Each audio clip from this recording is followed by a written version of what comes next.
जब भी आप म्यूचुअल फंड में निवेश करते हैं, इंश्योरेंस खरीदते हैं या बैंक अकाउंट खोलते हैं तो सबसे पहले जिन चीज़ों का ध्यान देते हैं उनमें से एक है नॉमिनी चुनना।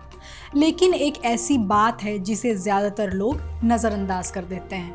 अगर आपका चुना गया नॉमिनी ही आपसे पहले गुजर जाए तो क्या होगा? क्या आपका निवेश सुरक्षित हो रहेगा? और आपके बाद आपके परिवार को पैसा कैसे मिलेगा? आइए जानते हैं। नमस्कार, मैं रिया और आप देख रहे हैं अमर उजाला। सबसे पहले यह समझ लीजिए कि अगर आपके नॉमिनी की मृत्यु हो जाती है तो इससे आपके निवेश का मालिकाना हक खत्म नहीं होता। जब तक आप जीवित हैं तब तक आप अपनी पूरी संपत्ति के एकमात्र मालिक हैं। आप अपने share, mutual fund, fixed deposit यानी एफडी या किसी भी निवेश को बेच सकते हैं, भुना सकते हैं या नया निवेश कर सकते हैं।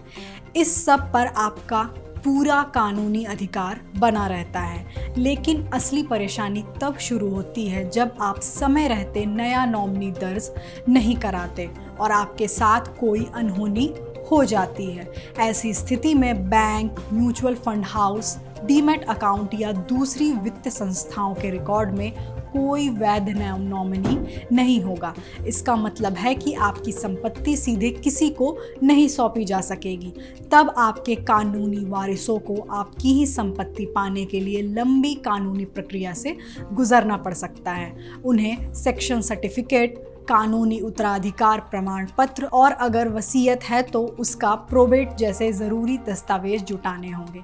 इन दस्तावेज़ों को हासिल करने में काफ़ी समय लग सकता है और इस पूरी प्रक्रिया में अच्छा खासा खर्च भी आ सकता है। कई मामलों में इसमें वर्षों की देरी भी हो सकती है। राहत की बात यह है कि बाजार नियामक सेबी ने इस समस्या को समझते हुए एक नया कदम उठाया है। सेबी ने 19 जून की बोर्ड बैठक में कम मूल्य वाले दावों के लिए क्विक ट्रांसमिशन प्रोसेसिंग का नया ढांचा मंजूर किया है। इस नए ढांचे का उद्देश्य यह है कि किसी निवेशक की मृत्यु के बाद उसके कानूनी वारिसों या जॉइंट होल्डर को प्रतिभूतियों का हस्तांतरण कम कागजी प्रक्रिया के साथ पहले की तुलना में ज़्यादा तेज़ी से किया जा सके। हालांकि इसके विस्तृत दिशा निर्देश अभी जारी होना बाकी है।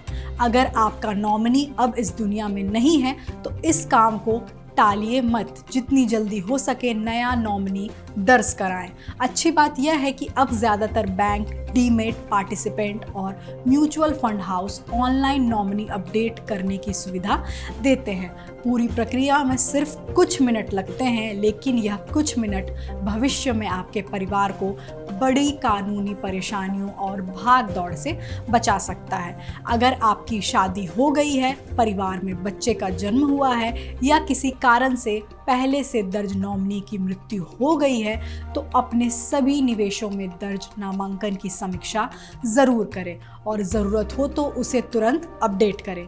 एक बात हमेशा याद रखें, अगर आपने सिर्फ बैंक खाते में नॉमिनी बदल दिया है तो इससे आपके म्यूचुअल फंड, बीमा पॉलिसी, डीमैट अकाउंट, एफडी या पीपीएफ का नॉमिनी अपने आप नहीं बदलेगा। हर वित्तीय संस्थान का रिकॉर्ड अलग अलग होता है, इसलिए अपने सभी वित्तीय खातों की एक सूची बनाएं। फिर bank account, FD, demat account, mutual fund, PPF और दूसरे निवेशों में अलग अलग जाकर नया नॉमिनी अपडेट करें। याद रखिए, आपकी कुछ मिनट की यह छोटी सी सावधानी आपके बाद आपके परिवार के लिए बड़ी राहत बन सकती है और उन्हें अनावश्यक कानूनी परेशानियों से बचा सकती है। इस विषय की जानकारी हमारे साथी शिवम गर्ग ने जुटाई है। देश दुनिया की बड़ी खबरों को आसान भाषा में समझने के लिए अमर उजाला से जुड़े रहिए। वीडियो पसंद आए तो लाइक, शेयर करें और चैनल को जरूर सब्सक्राइब करें।